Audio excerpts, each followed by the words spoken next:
జ్ఞానవాపి మసీదు కాదు మందిరం అంటూ అక్కడ లోకల్ వారణాసి కోర్టు తీర్పు ఇవ్వడంతో వ్యాస్జీ కా మందిర్లో పూజా కార్యక్రమాల్ని బీజేపీ గవర్నమెంట్ యోగి ఆదిత్యనాథ్ ఉన్నారు కాబట్టి వెంటనే స్టార్ట్ చేసేశారు. ఎందుకు అనంటే ఇక్కడ జ్ఞానవాపి మందిరంలో 93 వరకు పూజలు జరిగాయి, ఆ తర్వాతే జరగకుండా పోయాయి.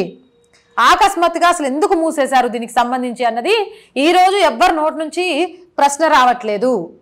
కానీ మసీదు తీసేసి మందిరం అని పెట్టుకునేసరికి చాలా మందికి రక్తం ఉడికిపోతుంది. అరే మసీదుని తీసేసి మందిరం అని పెడతారా, అక్కడ పూజలు చేస్తారా అని జీర్ణించుకోలేని వాళ్ళ సంఖ్య ఎక్కువైపోయింది. కానీ ఎవ్వరి నోటి నుంచి కూడా అరే భయ్ అది ఒకప్పుడు మందిరమే, మీరు ఎలా అసలు ఒక మందిరాన్ని తీసేసి మసీదు కట్టుకున్నాడా నమాజ్ చేయగలిగినరు, ఇది మీకు మనసొప్పిందా, మీరు చేసింది కరెక్టేనా అని అడగడానికి నోరు రావట్లే. కానీ అరే నిన్నటి దాకా ఇక్కడ మసీదులో నమాజులు చేసుకునేటోళ్ళు మీరు అకస్మాత్తుగా పూజలు చేసుకుంటే వాళ్ళ మనోభావాలు దెబ్బతినవా అని మాట్లాడే కొంతమంది గొప్ప మహానుభావులు ఈ మధ్య ఎక్కువైపోతారు. సరే, దీనికి సంబంధించింది ఏంటి అనేది చూస్తే లోకల్ వారణాసి కోర్టు పూజలకు అనుమతించింది. దీంతో యోగి ఆదిత్యనాథ్ వెంటనే పూజలు జరిగేలా ఏర్పాట్లు చేశారు. దీనిపై ముస్లిం సంఘాలు సుప్రీంకోర్టుకు వెళ్ళాయి. సుప్రీంకోర్టు దీంట్లో జోక్యం చేసుకోవడానికి నిరాకరించింది. వ్యాస్జీ మందిరంలో పూజలు చేసుకోవడాన్ని సవాల్ చేస్తూ అంజిమున్ ఇంతజామియా మసీద్ కమిటీ కోర్టుకు వెళ్ళింది. అక్కడ ఉన్న రిజిస్టర్ని కలిసి ఇక్కడ పూజలు చేసుకోవడానికి సంబంధించి యాక్సెప్టబుల్ కాదు, దీన్ని కొంచెం తొందరగా విచారణకు వచ్చేటట్టు కోరమని మసీదు తరపు ఉండే లాయర్లు కోరారు. దీంతో రిజిస్టర్ సీజే దృష్టికి దాన్ని తీసుకొని వెళ్ళిండ్రు.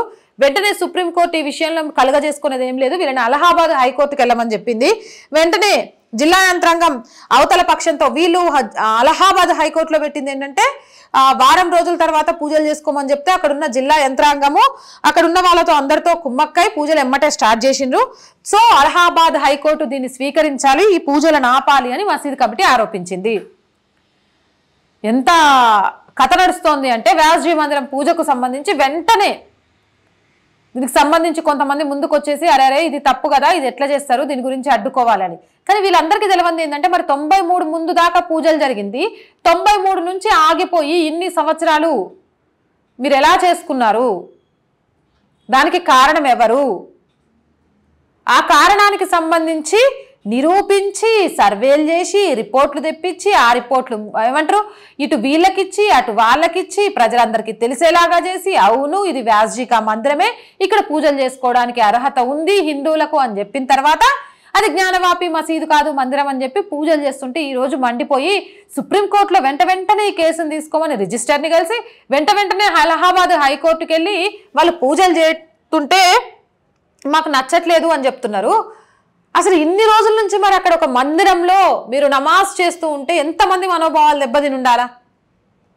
వాళ్ళు ఇలానే గొడవ చేసిండ్రా అంటే ఒకప్పుడు కాలరాయబడ్డా ఒకప్పుడు ఎలాంటి ఆనవాళ్ళు కనిపించకుండా చేసిన విధ్వంసాన్ని బయటికి తీస్తుంటే ఈరోజు కోర్టుకెళ్ళా ఇంకొక దగ్గరికి వెళ్ళా ఆ విధ్వంసాన్ని అలాగే ముందుకు తీసుకెళ్లాలని చూస్తున్నారు. చూడు వాళ్ళని అసలు ఏమనాలి అనేది అర్థం కావట్లేదని చాలా మంది చెప్తున్నారు. ఈ వీడియోపై మీ అభిప్రాయం ఏంటి అనేది కూడా కింద కామెంట్ సెక్షన్లో తెలియజేయండి. ఇలాంటి మోర్ వీడియోస్ కోసం మన ఛానల్ వెంటనే సబ్స్క్రైబ్ చేసుకోండి. ఈ వీడియో నచ్చిందా లైక్ చేయండి, షేర్ చేయండి.